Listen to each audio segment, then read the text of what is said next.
And I want to ask Marvin, if you have the same question, keep watching. How much money did you invest initially when you were starting out in the stock market?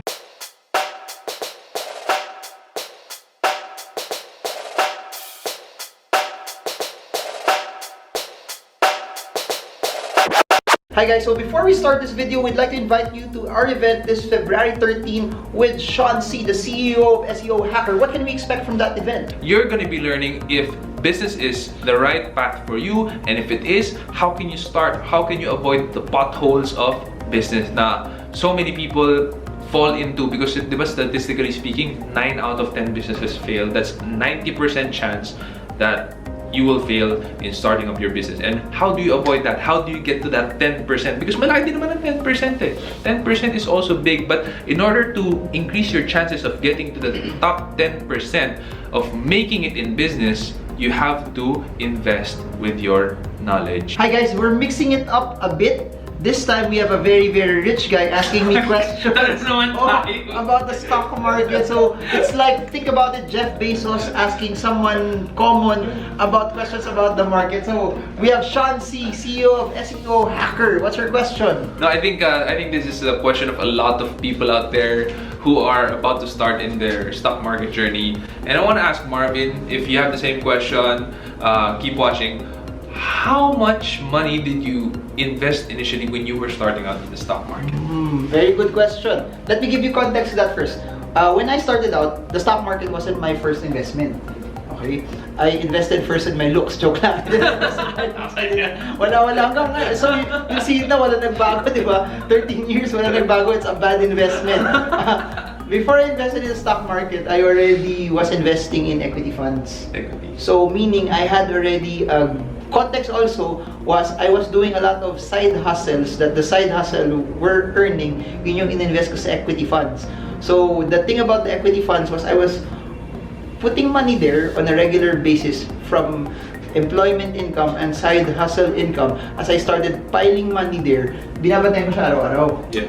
So sabi ko, kung binabantayan ko siya araw-araw, it might be a better logic for me to try the stock market. Yeah. So what I did now was this. From that, I opened my stock account. I put 25,000. Not because I wanted to earn, but because I wanted to try it. Then as I started to try it, oh, okay to ah.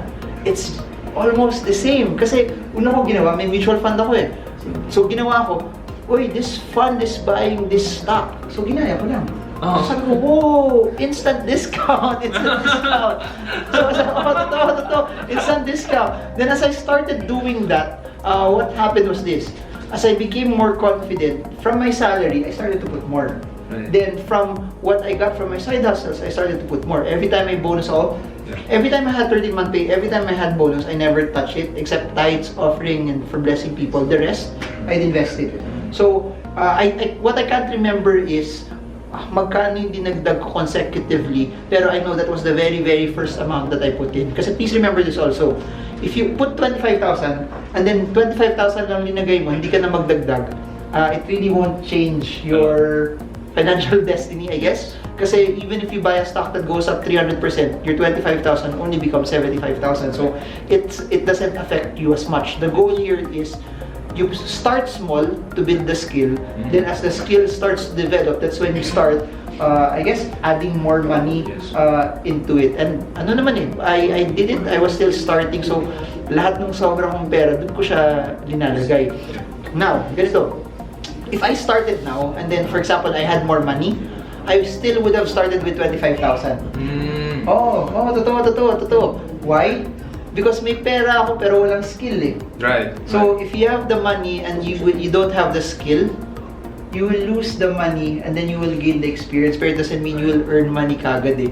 That's the biggest misconception of people, that people think that I have a lot of money, I'll deploy it already because thinking that if maka-jackpot ako, kita ko. The problem is jackpots don't happen every time. And if you're looking after a jackpot, what if you buy a wrong stock and you don't have the skills yet? What if you can't actually cut? And if it's a large amount of money, medyo scary yun. It's harder to cut something na first time mo gagawin and then you put a large amount of money. That's why if I would start now and if I have a large amount of money, I'll start small. Then it should be an amount that if it goes to zero, I'm okay. It should be an amount that if if it doesn't go the way I want it to be, I will sell. Then once I become confident with that, dodoblihin ko, then dodoblihin ko, then dodoblihin ko, then dodoblihin ko, until it hits the amount that I really want to put in. So, yun. 25,000 pesos. Grabe. Next question. Is there a next question? Binigla ako si Sean. But now I personally just want to share it. I started with 10,000 pesos. And unlike Marvin, the 10,000 pesos, I tried to learn, but I didn't learn a lot. So, downtrend, no? I won some, but generally I was down. And I really only learned stocks when I attended his Stock Smarts. And that's where... Boom! Comment link below! No, I'm serious. That's really where I learned lang na about stocks and all of these things. And finally, reversing na ang mga nilagay ko sa stocks from then on. So, I guess next question would be about your parang naisip eh. Okay lang, kung wala na, we can end it there na lang. Sige. Ano ng question? Alam ko na. Okay. Okay, second question. Do you trade stocks for other people? The answer? No, I don't. I tried to do it earlier on when I was starting out. Na kasi, ano pa yun eh, please remember the context, 12, 13 years ago, it's not as mainstream as what you're seeing now. So, I tried my best to encourage you. Sige, ako na magte-trade para sa inyo. Yeah. But what I realized is this, yung naging ano pa dun, is, Marvin, kung ano yung binibili mo, sama mo na lang kami, gayahin mo na lang. But, the problem with that is this what I'm buying, you might be okay with that, pero what if it comes to a point na kailangan mag-cut loss? Yes. That's where people have the problem I can manage the risk, but I can't manage your emotions. That's where the problem stems forth. Meaning, if I'm okay to cut loss at 5%, sila, minsan dun hindi nila kinakaya that time. And ito pa, when the stock is up, uptrends Uptrends can last for a very long time. So, up na ako 50%. Sila, they're so tempted to sell. Ako hindi pa sell kasi wala pang sell signal And that's where it becomes harder to trade other people's money because your timelines are different, your capital is different, your risk tolerance is different, and the way you trade and the way you look at things is also different. Plus, hindi lang yun. Yung, for example, example lang, I have 1 million, you have 20 million. Example. Pero sa totoong buhay, parang, I think, ganun yata eh. Oh, ganun. 10,000 nga yung pinasok ko eh. 25,000. But, for example, 1 million. Then you start putting 1 million in the stock market. I put 1 million also in the stock market. We both have 1 million. Yes. But for you, it's a small part of your entire portfolio. It doesn't affect you as much, but it affects me more.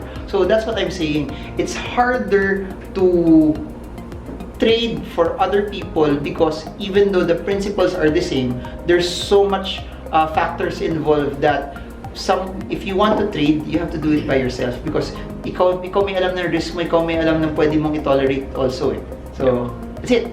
So, more of this will be in Feb 13. Make money, grow money. If you want to learn more about that, link will be down below. Register now so that you can still catch on the early bird rate. Tapos late ko to na-post, no? Hindi na early bird rate. So, see you all guys. Hope this video helps you trade well, trade strong, trade smart. See you all again soon, guys. Bye-bye. Cheers.